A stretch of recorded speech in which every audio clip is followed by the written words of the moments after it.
오늘도 재미있는 성경 이야기 들려줄게. 7권 2편 둘째 이야기, 행복했던 나사렛의 시절.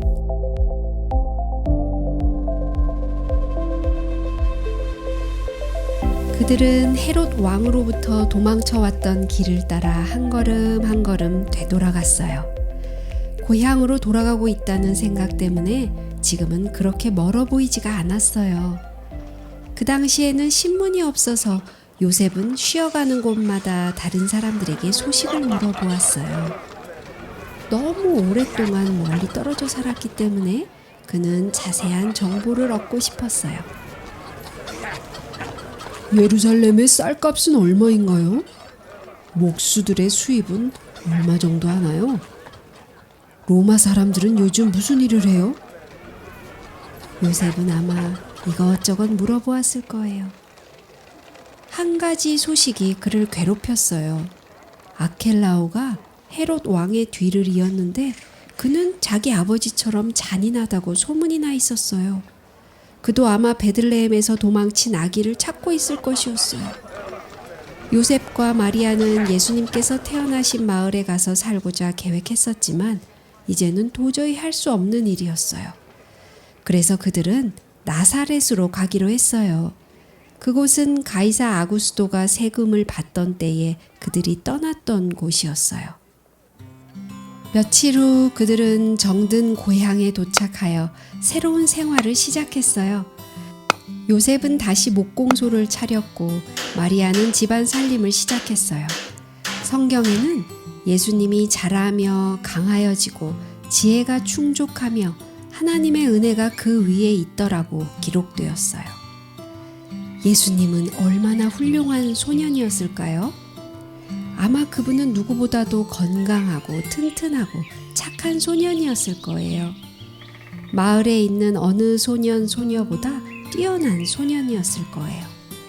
그분은 놀라운 관찰력으로 주위에 있는 사물들을 자세히 살펴보았어요.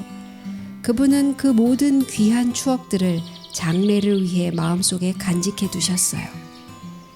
나사렛에 있는 다른 어린이들처럼 키만 자란 것이 아니라 예수님께서는 지혜와 지식이 함께 자라셨어요. 물론 어머니의 도움도 컸어요.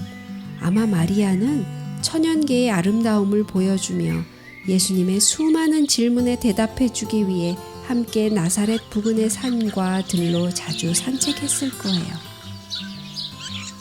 벌써 오래전에 세상을 창조하셨던 분께 꽃들과 나무들과 짐승들을 보여드리는 마리아의 특권은 얼마나 큰 것이었을까요? 아마도 그렇기 때문에 예수님께서는 그토록 모든 사물에 관심이 많으셨나 봐요.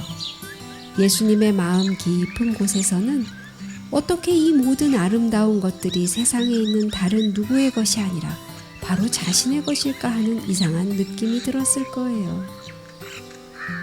그분은 들의 백합꽃을 조심스럽게 따서 그 아름다움에 놀라기도 했을 거예요. 어떻게 이렇게 아름다운 꽃을 만드셨을까요, 어머니? 하고 말했을지도 몰라요. 이 나무에서 저 나무로 날아다니는 참새를 바라보기도 하고 새 두우리에 있는 새 알을 세어보기도 하면서 예수님은 호기심에 가득 찬 눈으로 마리아에게 물었을 거예요. 어머니, 어떻게 이 알에서 저렇게 예쁜 새가 나올까요? 여러분도 마리아가 어떤 대답을 했는지 듣고 싶죠? 아마 그는 인내심 있게 예수님의 말에 귀를 기울이며 그분이 하나님께 존귀와 영광을 돌리도록 늘 이끌어 주었을 거예요. 마리아가 매일 밤 자기 전에 들려주었던 이야기는 얼마나 재미있었을까요? 아마도 그는 타락한 세상을 구원하기 위한 하나님의 계획에 대해 듣고 읽은 모든 것을 최선껏 예수님에게 들려주었을 거예요. 에덴 동산의 이야기로부터 시작해서 아담과 하와가 어떻게 사탄의 속임수와 그들의 잘못으로 아름다운 에덴을 잃어버렸는지, 하나님께서 어떻게 다시 그 모든 것을 바로잡으시려고 하시는지를 이야기해 주었어요. 아마도 마리아는 이렇게 얘기했을 거예요. 영원히 잃어버린 건 결코 아니야. 하나님께서 언젠가 한 사람을 보내셔서 사탄으로부터 그것을 도로 찾아서 하나님을 사랑하고 따르는 사람들에게 주겠다고 약속하셨거든. 예수님께서는 아마 꿈꾸는 듯한 얼굴로 이렇게 말씀하셨을 거예요. 저도 꼭 그런 사람이 되고 싶어요. 마리아는 수천 년 동안 어머니들이 어린 아이들에게 들려주었던 노아 방주 이야기, 홍수와 무지개에 대한 이야기를 들려주었을 거예요. 아브라함과 이삭과 야곱과 요셉과 그의 형제들에 대한 이야기도 들려주었을 거예요. 그리고 모세에 대한 이야기와 그가 어떻게 이스라엘 백성을 애굽에서부터 홍해를 건너서 하나님께서 십계명을 주신 시내산으로 인도하셨다는 이야기, 가나안을 정복한 여호수아에 대한 이야기, 그리고 다윗과 솔로몬에 대한 이야기, 그리고 다니엘과 느헤미야에 대한 이야기도 들려주었을 거예요. 예수님께서는 그 모든 이야기를 한마디도 빠짐없이 열심히 들으셨어요. 마리아가 자, 이제는 자야 할 시간이야 하고 이야기를 그치려고 하면 아마도 다른 아이들처럼 하나만 더 이야기해 주세요. 딱 하나만 더. 하고 졸라댔을지도 몰라요.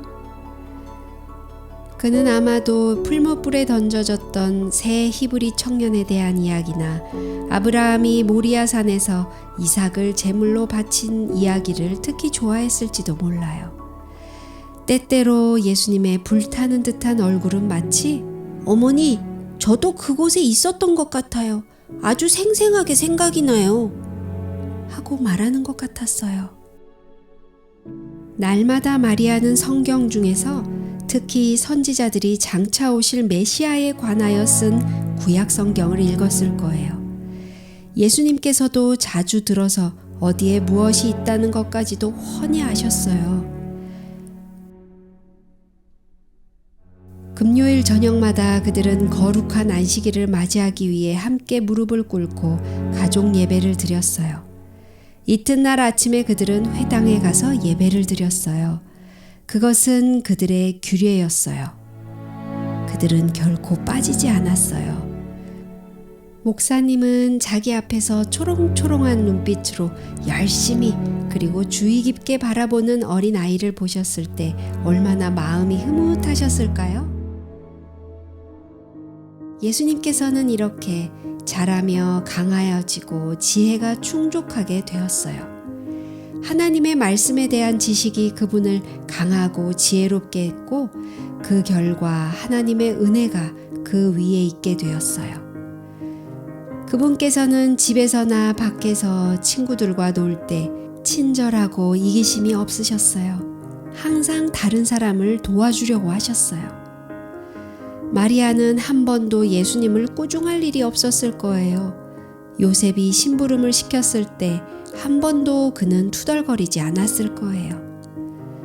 그분께서는 늘 올바르게 행동하셨기 때문에 말할 것도 없이 그분은 다른 아이들의 놀림을 받기도 했어요.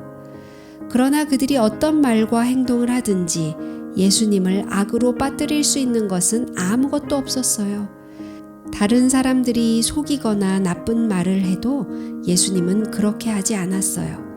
그들은 예수님이 결코 약속을 어기지 않는다는 것을 잘 알고 있었어요. 여러분은 나도 한번 예수님의 친구가 되어봤으면 하고 생각한 적 없나요? 여러분도 그분처럼 착하고 친절하고 진실하고 예의 바른 어린이가 되고 싶지 않나요? 여러분도 원하면 그렇게 될 수 있어요. 지금은 영광의 왕이 되신 예수님께서 여러분이 도움을 요청하면 바로 도와주실 것이거든요. 그분께서는 여러분이 당하고 있는 문제를 모두 이해하셔요. 왜냐하면 예수님도 한때는 우리와 같은 어린 아이셨기 때문이에요.